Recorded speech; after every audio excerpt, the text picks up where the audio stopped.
Hey guys, welcome back to the Conscious Kingdom. We're really excited to be sharing with you today's thoughts that literally came to us on the way here. We're going to share with you from our own experience as always, because really truth is based on your experience, and if this rings true with you and it helps you in your life, then it's true to you. So we'd love to see you take this on, share with us your comments of how it's worked out in your life. And today we're going to be looking at emotional manipulation. So my name is Alex Roseman. And Julia Fitzsilva, hi. So we're going to just dive in as usual. So you wanted to bring this up really powerfully onto the show today. So yeah, because I do believe that emotional manipulations is something that has been woven into the fabric of the relationship dynamics from the beginning of time. When the relationships are established, they're always established on a certain premises. And once the relationship starts to evolve, as people start to evolve, those premises might change. From my experience, and we're only speaking from our own experiences, that when situations start to change and that kind of throws the relationship out of the equilibrium, one or the other side might feel the need to have to bring it to where it used to be or to change it in any way. So whichever, say, impulses or dynamic challenges that start to happen can often trigger a very primal, a very, how you say this, like in-depth inertia in people, which would be like a knee-jerk reaction of trying to manipulate or influence a certain outcome. And people use very different ways of having to go about that. And why we chose emotional manipulation per se is because now, in the times of uncertainty that we finding ourselves, emotions are rising high. And since people have a certain idea in their head where the situations might go, it is the emotions that get triggered first and get used first. Yeah, from our experience again, you know, as people around us, you know, we don't usually, people in our circles are not emotional manipulators. No. It's only where you are tied in to that fabric, as we were saying. So if it's within business, and if it's within family, and there's ties that you know that you are tied to them from your past self, and you're still having to deal with that karma now. And it's not as easy as, you know, you were with a friend and you know that you can see that maybe they're trying to manipulate you in some way, you can just distance yourself so easily. But in this fear state, it's becoming more paramount. It's showing up even more, those emotions, so they're clearer to identify. And if you haven't identified them yet, we'll talk about our experiences, and you'll maybe find the stories that we're saying, you'll see it in your own life, and you'll then know what to do, because once you have the awareness to know that, hey, that's what they're doing, this is why I feel terrible, even though I'm doing what they asked, but I'm doing it for them, not for myself. And it feels like it's from a place that I didn't want to do it, but now I'm doing it, just so I don't feel guilty. And by you just seeing that from our experience, by that awareness, it gives you a choice, it gives you power, and then you can go on and not feel guilty about living the life that you want and that you truly deserve, because you're not looking to serve someone else's own interest. That's what it is. I guess what happens is that you face a certain dilemma, and the dilemma is usually, what do other people want to expect of me, you know, and what do I want for myself, and who I want to become. And very often that can create conflict, because people have a certain idea maybe how this relationship should go, and if it doesn't go that way, then it can be very much the pointing game, right? So what does that mean, choosing yourself? What does that mean, choosing yourself over the expectation of others? When we are faced with that choice, and we are faced with that choice on every level, every single day, whether we were aware of that or not, most people, a lot of people, don't choose themselves consciously, because they have been taught not to choose themselves. And that is actually a choice that comes at a price.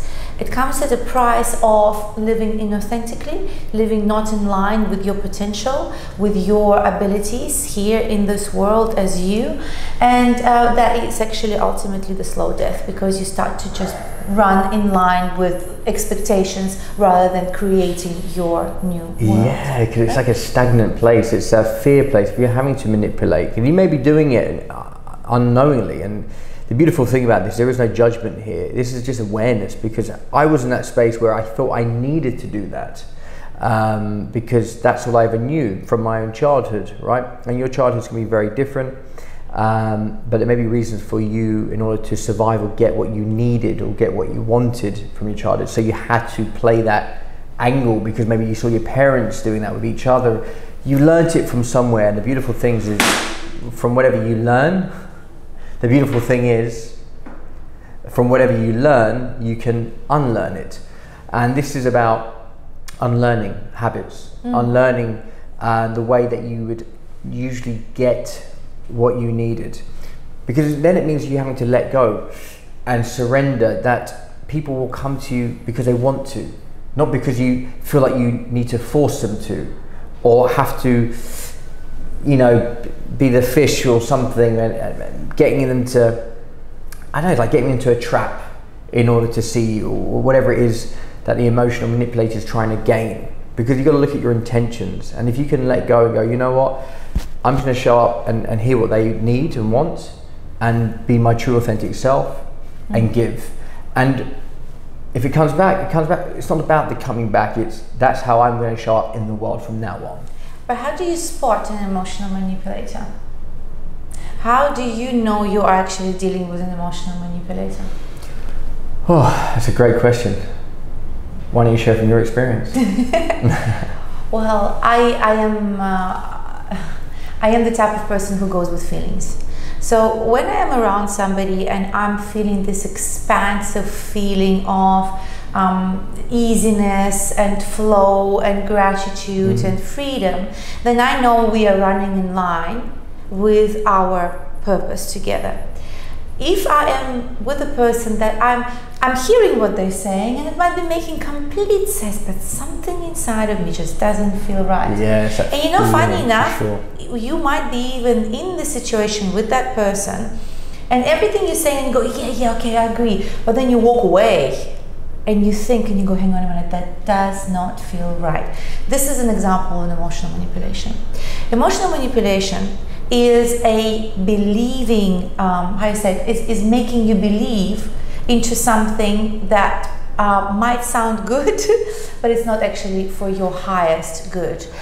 People who choose to resort to those tactics are usually looking after their own interests and their own interests only, although they try to sell you an idea of some sort, but it is their own ideas that they're looking after. And you will be able to notice that because you would just have to listen to them talk. Yeah, usually they will, because I've been there, I've been on both sides, and the beautiful thing is to put your hands up and go, why did I need to do it before? I must have come from a place of scarcity.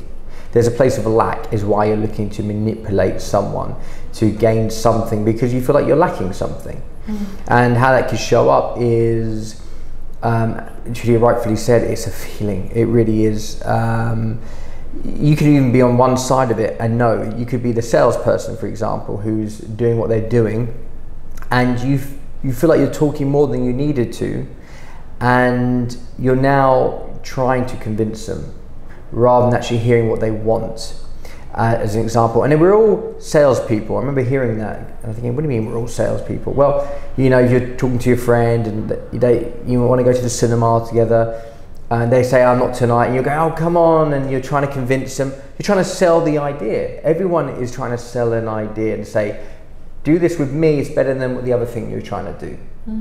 And everyone's doing it back and forth. So it's really going, well, you know what is it they really want and need? Am I willing to adapt? And we did a video on it, a short one, we'll do more on it, but being able to adapt, to not have, it's also letting go of your expectations, because if you have an expectation and you want to force that onto someone else, then you're going to have to manipulate them in some way so you don't have your expectations broken.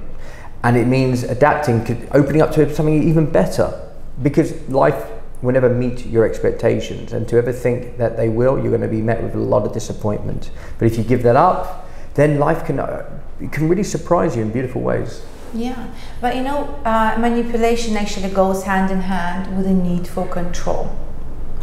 Now this is a deep one, because usually people who feel the need to have to emotionally manipulate anybody, they want to be in control of the situation, but there is no greater illusion than the illusion of control.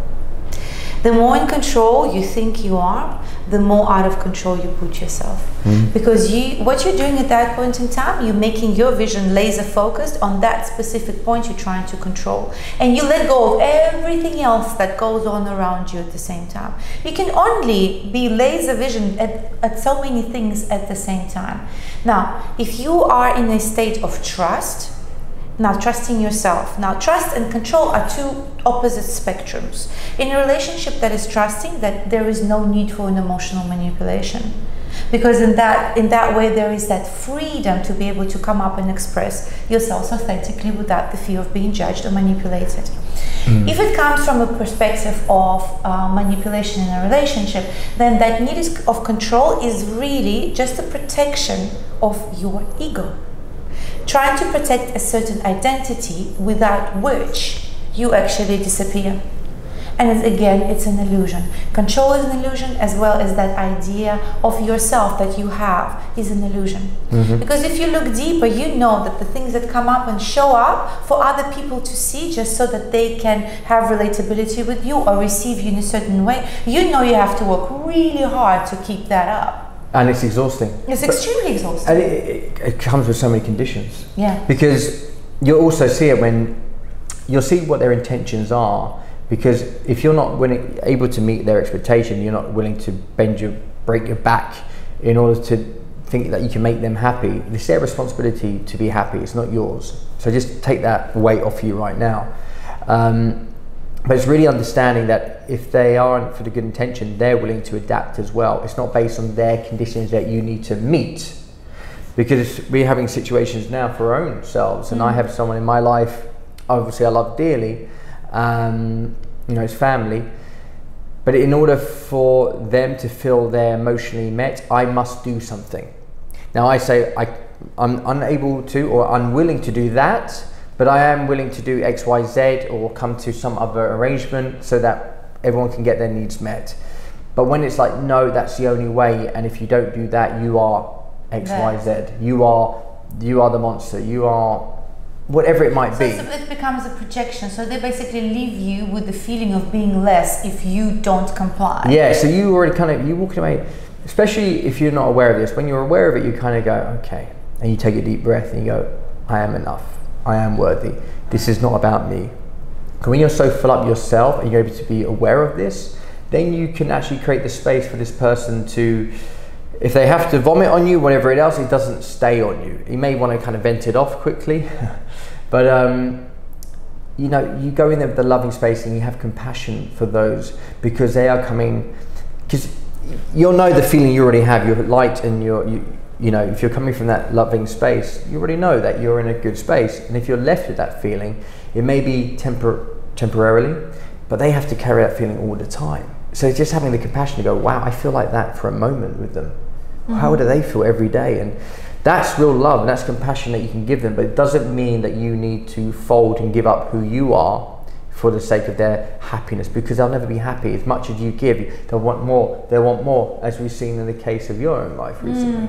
Yeah, it's funny, because when the relationship is out of balance and one is the giver and the other one is the taker is just used to taking, and it's just an inertia, it's just a habit, and no matter what you give will never be enough, because they are just taking because they have that void to feel inside of them, that emptiness perhaps, that loneliness perhaps, and they think that it's the outside things that can make them happy. And this is why people start being obsessed with money, with fame, with fortune, with all of that, which is just an illusion at the end of the day. Nothing will ever replace a true meaningful connection, right? So it's again the means of control, thinking if I have that, then I must be enough. It's a very false premise, very false premise. But then for people who go, oh, but maybe they're in a situation where they're vulnerable to emotional manipulators. So what does someone need to do in order to protect themselves from those So the most important thing is to know that the voices that you hear outside of your head or even in your head that are working against you are there to strengthen you in your self-belief. So you thank them. You thank those people that come into your life and trigger you in such a way, because they are actually the how you say it, the provokers to bring out your potential. Because at that point in time, you have a choice to choose yourself. And when you choose yourself, and when you give yourself what it is that you need, when you say, I am enough, I do enough, I am grateful for myself, I am healthy, I am happy, I'm abundant, I have everything that I need. As you start talking, you can actually feel it right here, right now. Now the energy is starting to flow, because that's the energy of abundance.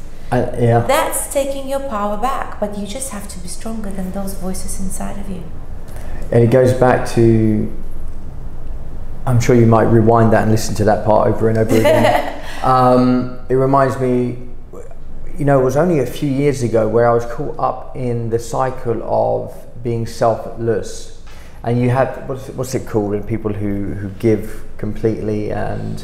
altruists. Is it altruist? No, it's like a, think of M. I'm looking for the word. No. N for night. It's when you're giving yourself up fully, a martyr, being a martyr. So I was a martyr, and I'd give up myself to do what I could to meet other people's needs, and I had nothing left to give myself. But I couldn't imagine myself being selfish until I learned how to be selfish. And I thought selfish is a terrible thing. Well, no. Selfish as in, I'm now going to love myself, I'm now going to serve myself, I'm now going to focus on myself, because I realize if I start doing that, and I value myself and I value my time, right, the most valuable commodity there is, people who come along, emotional manipulators, don't have access to me like they did before, because I value myself first, and I'm aware of myself first, and I check in on myself first before I go to them and go, is this where I want to put my time and space and energy?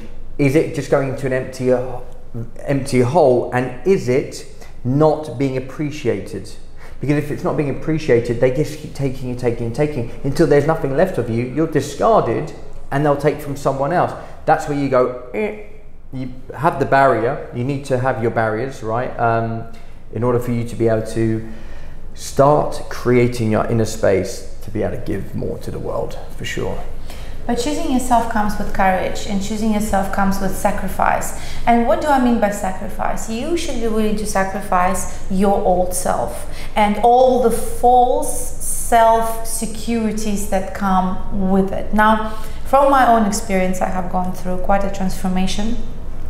For sure, on so many levels, and one of them was the level of having to choose myself. And I'm looking back and think, look, I actually gone so far, and I've really conquered a lot of demons, let's put it this way. But when you are in that environment and you're surrounded by a large amount of people that says that if you choose yourself, you are somehow wrong and you're somehow selfish, and you're betraying your family, and you're betraying your children, or you're betraying whatever it is that you're betraying, it's very difficult to kind of break through that. And I applaud and have a lot of respect for people that do. And those are the likes of Nelson Mandela, for example, and Gandhi, all of those great leaders that have gone against the status quo and showed that when they have chosen their higher power, their higher calling, and their real and true authentic self, it might not have been easy at first, but those are the people who have been remembered as those landmarks on the landscape of the human development. They are the innovators of the world, but it comes out to that phrase, I'd rather have the world against me than my own soul. And you really need to question your life right now and say, am I doing this for me, or am I doing it for everyone else? Am I doing this job because it is what my parents wanted, or am I doing it for me? Is this what the family I wanted? I mean, everything's always up for question. It's not just, oh, that's it, that it is. I think you should really start to know who you are through this, and this is why we're doing this channel, because we want you to question things that you probably never questioned before, that allows room for something new to come in, and it means that you get to appreciate yourself. And that made me think about it this morning. I go, why? I was thinking about it. A situation that happened literally this morning, and I thought in my head, and I said, why is my life so different to, say, my brother's or sister? And I went, because I realized the struggle I went through, and I appreciated what I went through. And that appreciation grew for myself through my books I wrote, through the videos I did. That it was just appreciation. That was really a lot of the difference, because everyone has their story. Everyone's been through struggle, right? Everyone on this planet has, some more than others. But it's the level of appreciation and recognizing what you've been through to be where you are, and telling people about this and showing how you got through that struggle to help other people get through that struggle. When you start to appreciate yourself and do this, that means that you're already growing as a human being. Emotional manipulators will find it a lot harder to access you from this space, especially if you're more aware of it. And I think appreciation goes down, well, it's just cherry on the cake. For sure. But you know what? There is nothing worse for emotional manipulators than having to lose access to you. Think of that, because they feed off of your attention, your energy, your positive attitude, your resources. And when they actually cut off, there is nothing worse than that for them, because they feel it as death, almost. They are most likely to go on to somebody else to start getting that energy from. But you have to keep in mind that what this should always bring you back to is yourself. And how do you create that space, that buffer between yourself and the other emotional manipulators? Is having the time and the space for yourself, just for your own thoughts. What we do in the morning now is the yoga, for example, the Kundalini yoga or the meditations. This is the time when you literally recharge. We have no one else speaking and interacting with you from the outside except for your own inner voice and your intuition. Because what we have is always at our fingertips, and people think it's on the outside. It's not. Your breath, your intent is what powers up this beautiful machine that has so many different levels and different, bodies. It's not just the physical, what we see right here, right? Because we have, most of our communication is non-verbal anyway, so. Yeah, the energy, you need to allow the space for energy to flow. And I was saying, again this morning, because I only ever talk this morning, is you need to give yourself space in the morning for yourself, for your development, for whatever it is, and then get back to your life that you are presently at, because you need to do work in the morning for your future self. Wherever you got into right now, it's because of your past self has led you into where you are today. But it means that your today can also change for the future if you do something about it. If you do nothing and keep doing what you're doing and stay with the same habits, you're going to keep getting the same results. And if you're not happy with your results, well, we've got a video of our habits and rituals if you want to, get some ideas to, change your day. But the point is, and going back to emotional manipulation, they do leave you with a sense of not enough. And when you're left with a sense of not enough, you do everything you can to prove to them that you are enough.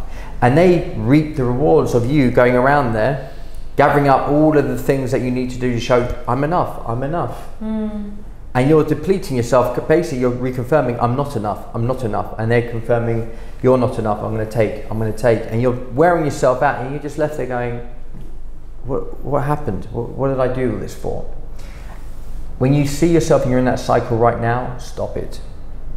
Get out of it immediately, because you're going to think there's going to be a point where they're going to get it, that you are enough. It's never going to be. You've already started the cycle.